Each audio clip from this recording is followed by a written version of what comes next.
Whoa, I don't know what to say. I mean, it's not morning. It's not a usual. What's happening? We're doing a bonus stream. Me being the minimalist that I am, that usually doesn't happen. But it's happening today. And I hope y'all join me. We're going to be covering deep adaptation. You guys mentioned it. We talked about it on the stream. You guys said it was a good idea. So I'm doing it.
Good evening, good day, good morning, whatever it may be. We'll get started here in just a few minutes.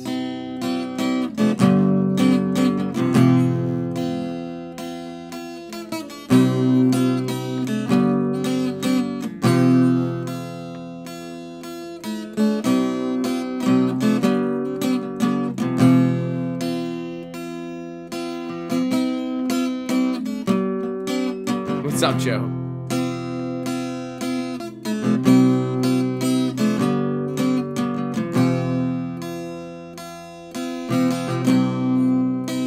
What's up, Abraham?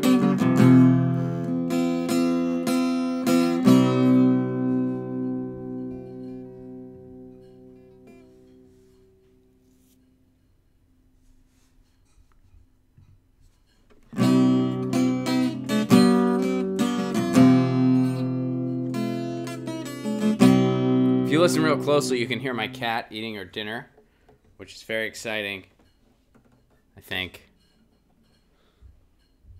Yeah, maybe it's not. All right. Good evening, good day, good morning, good, I guess it's probably afternoon. Over the road trucker. Hey, Rom, what are you doing up so late? It's not late where I'm at. It's only 20 to 10. And I just got back from doing some stand-up comedy, and I thought I'd do a little bonus stream. What's up, Garden Gnome? Good to see ya. Good evening. And those weren't the dishes being washed. That was actually Lucy eating.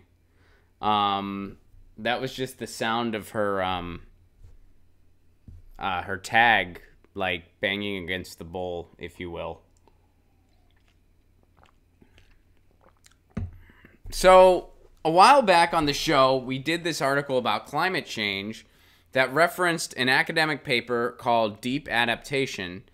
And I mentioned, I was like, would you guys like it if we dedicated an entire episode to deep adaptation?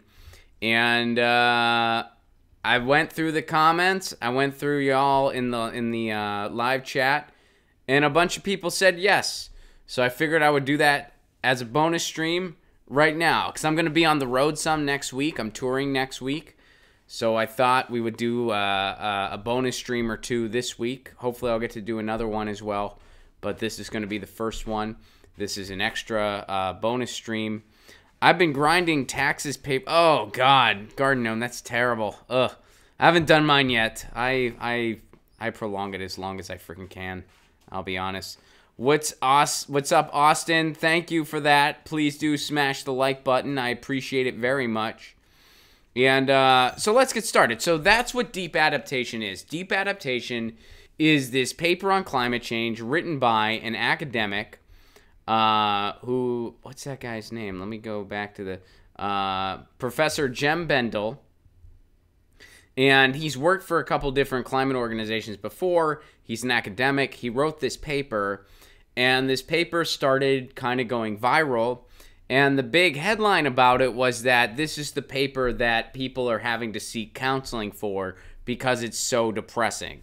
Now, the author said, that was certainly not my intention, and I'm not sure why somebody would get that from it. And I'll be honest with you, I read it. So we're deviating from our norm a little bit here on this stream. Usually the whole thing is I don't see the article at all before we go through it. That's typically how we do things. But for this particular episode, I'm deviating from that a little bit. And I'm seeing a little, I read it a little bit. Like I did read through it and I went through it because if I were to just go through an academic paper for the first time, not knowing much about it, it would just be too clumsy. So I had to preview this one a little bit. Otherwise, it would be ridiculous. So anyway, the author said, I don't get why people are making it out like deep adaptation is so depressing. That wasn't my intention. And that's not really what I'm doing here. And I gotta say, I agree with the author. I did not think this was all that depressing of a paper. So if you came here thinking, oh God, this is gonna be so deep adaptation, holy shit, it's the most, we're all gonna die. Well, we are all gonna die. Spoiler alert, we all freaking die. But this isn't necessarily a throw in the towel, we're doomed paper. It really isn't. What it does focus on is exactly what's in the title, deep adaptation. It focuses on adapting to climate change. So let's go to it. Lucy, how was dinner? Deep adaptation, a map for navigating climate tragedy. So I get it. That's not the most uplifting title in the world. But so the purpose of this conceptual paper is to provide readers with an opportunity to reassess their work and life in the face of an inevitable near-term social collapse due to climate change. The approach of this paper is to analyze recent studies on climate change and its implication for our ecosystems, economies, and societies as provided by academic journals and publications direct from research institutes. Now, when they say inevitable near-term social collapse, what they're saying is they're not necessarily, he doesn't necessarily mean, oh, start living your life to the fullest because we got 10 years left. He's saying, hey, let's prepare how we're going to adapt to this because we're going to see a societal change and it's going to be a severe one. We don't exactly know how severe. It's really tough to project, but the scarier thing is not projecting it at all. And then I'm going to get to that quote in a little bit. So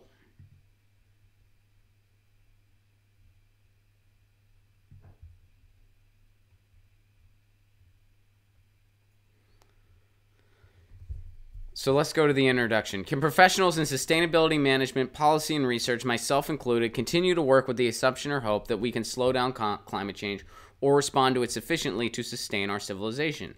As disturbing information on climate change passed across my screen, this was the question I could no longer ignore, and therefore decided to take a couple months to analyze the latest climate science. As I begin to conclude that we can no longer work with that assumption or hope, I asked the second question. Have professionals in the sustainability field discussed the possibility that it is too late to avert an environmental catastrophe and the implications for their work? A quick literature review revealed that my fellow professionals have not been publishing work that explores or starts from that perspective. Okay, so basically, in short, what does that mean? Hey, I don't think we can prevent this. The climate is changing. We can't stop it. So what do we do to adapt to it? How do we respond to it? This is very depressing if this is your first introduction to that idea. But for many people, it's not. For many people, we've all heard the, hey, we got 10 years left. That doesn't mean that if we act in 10 years, climate change is just going to magically disappear. The climate's still changing. But it does mean that we can try to minimize the impact, or at least be prepared for the impact. And what this guy's saying is more along the lines of, let's be prepared for the impact.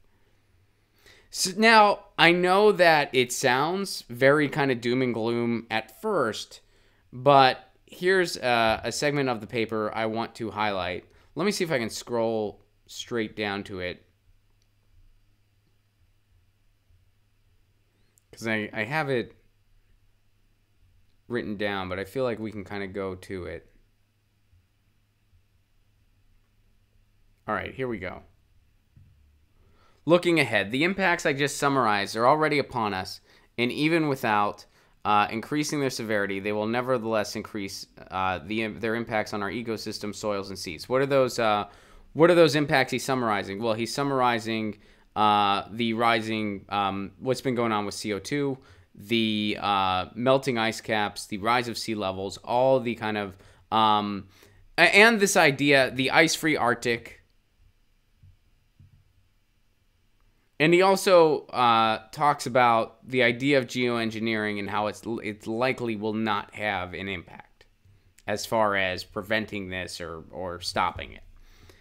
Okay, so the impacts I just summarized are already upon us, and even without increasing their severity, they will nevertheless increase their impacts on our ecosystem, soil, seas, and our societies over time. Now, here's an important part.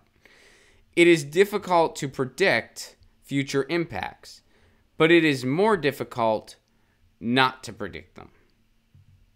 So that's a really kind of cool, poetic, flowery way of saying it's tough for us to predict exactly what kind of impact this is going to have, exactly what this is going to do. But, you know what's way more risky is not predicting anything and not preparing. Because we know something's coming. We know this is happening. We know we've had some of the warmest years on record since 2000. We know that the ice is melting. We know that there's a huge rise in greenhouse gases. We know that we have to have a cooling of about 2 degrees. We know all this stuff.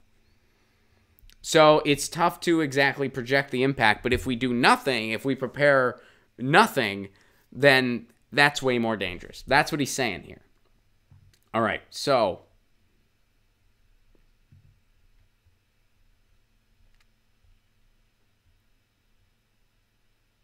the politically permissible scientific consensus is that we need to stay beneath 2 degrees warming of global ambient temperatures to avoid dangerous and uncontrollable levels of climate change, with impacts such as mass starvation, disease, flooding, storm destruction, forced migration, and war.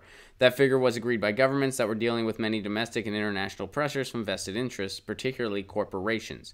It is therefore not a figure that many scientists would advise, given that many ecosystems will be lost and many risks created if we approach 2 degrees global ambient warming. The IPCC agreed in 2013 that if the world does not keep further anthropogenic emissions below a total of 800 billion tons of carbon, we are not likely to keep average temperatures below 2 degrees of global average warming.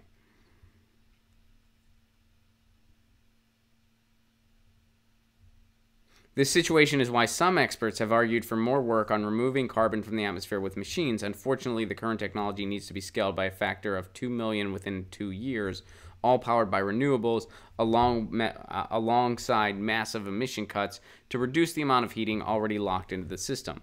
Biological approaches to carbon capture appear far more promising.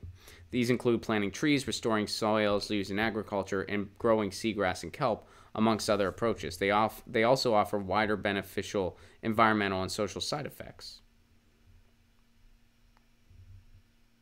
All right. So despite the limitations of what humans can do to work with nature to encourage its carbon sequestration processes, the planet has been helping us out anyway. A global greening of the planet has significantly slowed the rise of carbon dioxide. So we are seeing more greenery, likely due to increases in precipitation. These potential reductions in atmospheric carbon from natural and assisted biological processes is a flickering ray of hope in our dark situation. However, the uncertainty of their impact needs to be contrasted with the uncertain yet significant impact of increasing methane release in the atmosphere. It is a gas that enables far more trapping of heat from the sun's rays than CO2, but was ignored in most of the climate models over the past decade.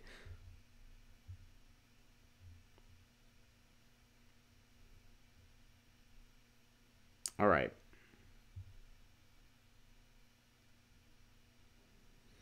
Apocalypse uncertain. The truly shocking information on the trends in climate change and its impact on ecology and society are leading some to call for us to experiment with geoengineering the climate, from fertilizing the oceans so they photosynthesize more CO2 to releasing chemicals in the upper atmosphere so the sun's rays are reflected.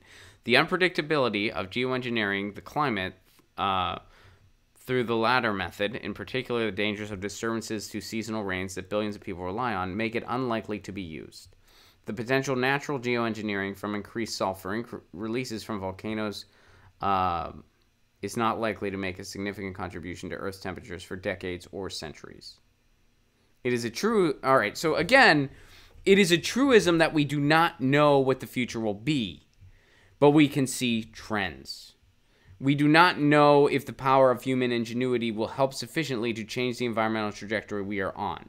Unfortunately, the recent years of innovation, investment, and patenting indicate how human ingenuity has increasingly been channeled into consumerism and financial engineering. So basically what he's saying there, we don't know if we're going to have what it takes to overcome this because we don't know exactly what the impact's going to be. But we're noticing trends. Trends in ice melting, trends in greenhouse gas emissions, trends in methane emissions, trends in heating, trends in extreme precipitation. We notice those trends.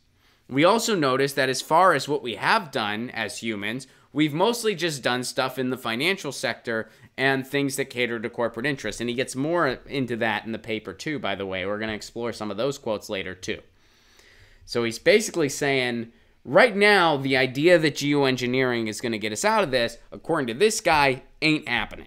The different things we can do are risky or too risky, in fact, because they'll likely not have a positive effect, or they wouldn't have any, it'd be too little too late, basically. That's what, as far as geoengineering goes, that's what he's saying. It's either not, the science isn't there yet that it wouldn't help, or it's way too little, way too late, what we do know we could do. That's according to this guy. So, but again, we can't exactly project the impact, so we can't exactly project what humans can and can't do. All right, so again, and this is how it starts to see, this paper isn't necessarily, quote, depressing. Now he gets into why people are in denial about this. And they're in denial basically because of preconceived notions, because of what people are used to doing, because of this idea that if we all just act more sustainable, we're going to get out of this mess and that's all it's going to be. That's not necessarily true, but that's how people are conditioned. He gives a ton of for instances about this. But, you know, I recommend reading that for yourself. I'm not going to go through every single one.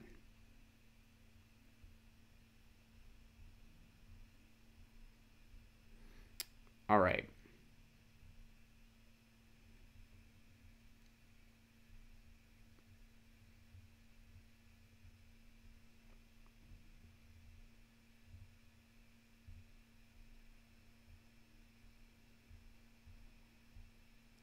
So here we go.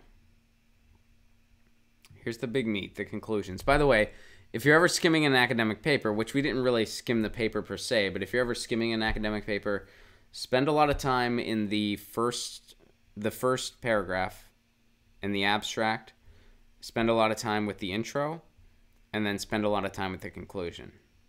That's how you successfully skim a thing.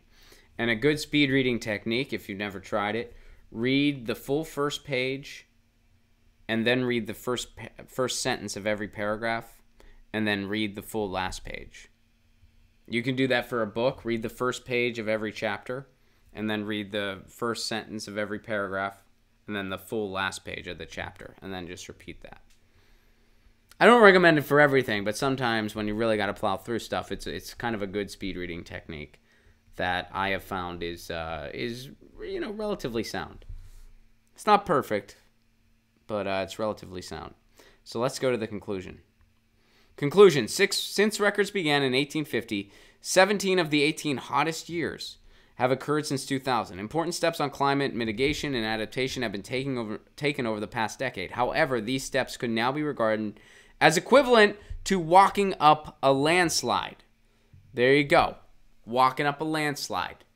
And it doesn't sound appealing or cool like when Stevie Nicks sings it or when Billy Corgan sings it. Smashing Pumpkins cover of Landslide. Freaking beautiful, by the way. Side note, beautiful. But it's like a landslide. You try to walk up it. That's not the way to do it. So again, and that's why people say, oh, this is depressing. Because he equates trying to stop climate change to walking up a landslide. That's pretty depressing because you're not going to succeed. It's like kicking water up a hill, not going to work out. It's like trying to reason with your drunk racist uncle, not, like whatever. You get the idea. But he's also saying we don't exactly know the trajectory of what the impact's going to be, nor do we know the full trajectory of what we might be able to do. But a better approach is, again, deep adaptation. How do we adapt to this? Well, let's go back to the conclusion. Disruptive impacts from climate change are now inevitable. Geoengineering is likely to be ineffective or counterproductive, as of right now. That's what he's saying. Therefore, the mainstream climate policy community now recognizes the need to work much more on adaptation to the effects of climate change. That must now rapidly permeate the broader field, of people engaged in sustainable development as practitioners, researchers, and educators. In assessing how our approaches could evolve, we need to appreciate what kind of adaptation is possible. Recent research suggests that human societies will experience disruptions to their basic functioning within less than 10 years due to climate stress. Such disruptions include increased levels of malnutrition, starvation, disease, civil conflict, and war, and will not avoid affluent nations. This situation makes redundant the reformist approach to sustainable development and related fields of corporate sustainability that has underpinned the approach of many professionals. Instead, a new approach which explores how to reduce harm and not make matters worse is important to develop. In support of that challenging and ultimately personal process, understanding a deep adaptation agenda may be useful. Okay, so what's the summary for that? The summary for that: a change is happening. It's going to have a significant impact. We can't stop it. What we can do is work on an adaptation plan. How can we change our way of life so that A, we can adapt to this, and B, we can have a more sustainable way of existing? So he's basically saying all the steps that we're taking to try to marginalize the impact, that's a good thing, but let's not think of it as, hey, we're going to stop climate change. Let's think of it as, hey, climate change is happening. How can we be better stewards of the earth so that we can not only adapt and minimize the impact, but also have a more sustainable way of life so that we adapt to the permanent changes? And this takes the form of saving resources, first of all. I mean, he talks about scarcity of food, which we don't have right now. We don't have a food shortage at all in this world. We have a distribution problem, but we don't. I mean, more food gets wasted just in the United States alone. So I think one quick takeaway as far as what you're doing as an individual: do not waste food. That's a big one.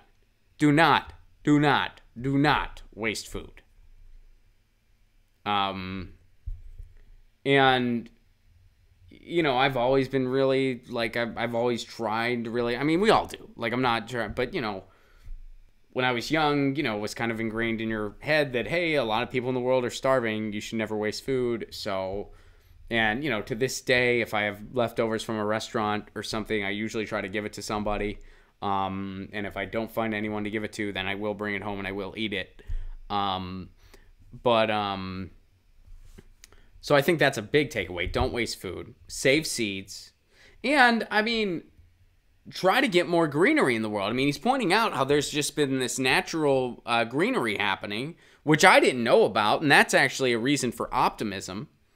But he's talking about that, and he's talking about how some of those solutions are actually, according to his paper, a better can better help the cause than some of the geoengineering that he's saying is either, going to be destructive or counterproductive. So, and the other thing he's saying is, hey, we're going to feel the effects of this, and it's not just going to be countries that are already poor that are going to feel it. It's not just going to be poor people that are suffering already that are going to feel this. Everyone's going to feel it, even people in developed countries. He says that. And he says it in a very diplomatic way. It will not avoid affluent nations. That's code for it. It's going to happen to everybody. Not just the people in the world that are already starving to death and suffering. It's not just going to be them. It's going to be everybody. So we all need to adapt. And let me see. So basically what he's saying, yeah, understanding a deep adaptation agenda may be useful. And that's the title of the paper itself. So let's think of climate change as not, according to deep adaptation, don't think of it as, hey, we're going to stop it in 10 years. Think of it as we're going to learn how to adapt. Not only are we going to adapt as in a more sustainable way of life and a better way of conducting ourselves, a greener way of living, so to speak, but we're also going to adapt as in this is coming. We need to be prepared for it. And while we cannot exactly predict the 100% impacts, we have to base this on trends and kind of project what the impacts will be, because that's better than not being prepared at all. We know something's coming.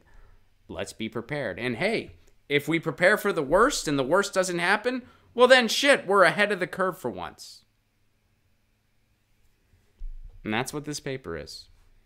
There's some language in there that on the surface is a little scary, but when you really read what he's unpacking, it's really not so scary. It's real. It's very real. It's very blunt.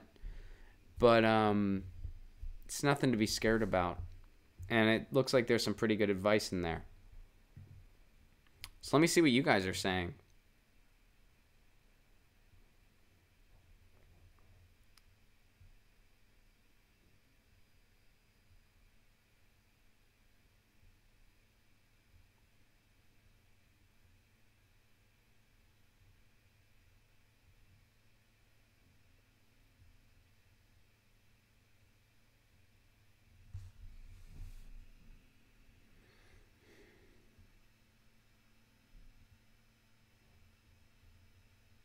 Balthazar, just remember, Dems have pushed in all of the above approach to climate change since 1992.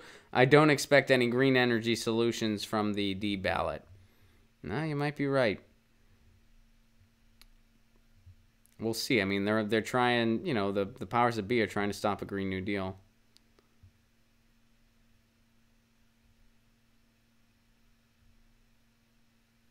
If we start tomorrow, Garden Gnome says, if we start tomorrow, my guess is it will take 30 years to change our logistics and infrastructure enough to have a positive impact.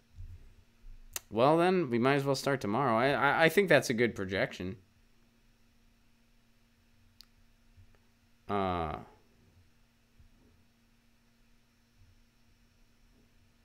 let me see what else you guys are saying, and then we're going to sign out here. I work in a grocery store in the meat department. We donate all food that gets to its date to various food closets. That's good. That's good. There used to be an organization. I know we talked about this on various Music Mondays. There used to be an organization called Rock and Rap, where you would get to go, like kids could volunteer for it, and you would have to go and you would wrap food from catering from a band. You would go and you would wrap all the food from catering. George says plant flowers. Anyway, I don't think rock and rap's a thing anymore.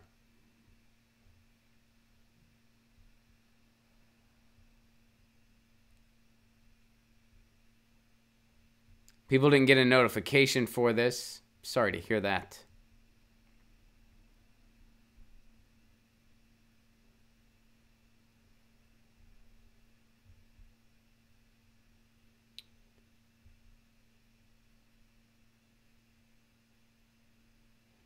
All right.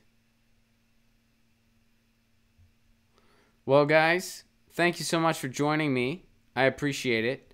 I hope you enjoyed the deep adaptation coverage per request. And this has been Get Your News On with Ron, the world's first viewer curated streaming news show. Our special stream. You guys know the drill with me. I got tour dates coming up. Check them out at ronplacone.com. Graham Elwood and I are going to be in the Gulf next week. Huh?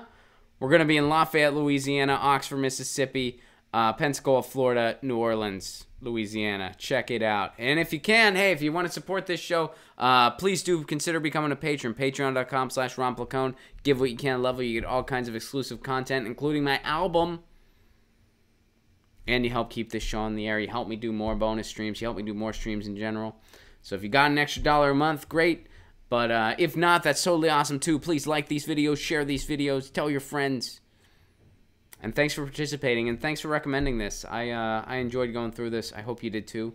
I will see you guys tomorrow at 1 p.m. Eastern Time, 10 a.m. Pacific Time. Peace.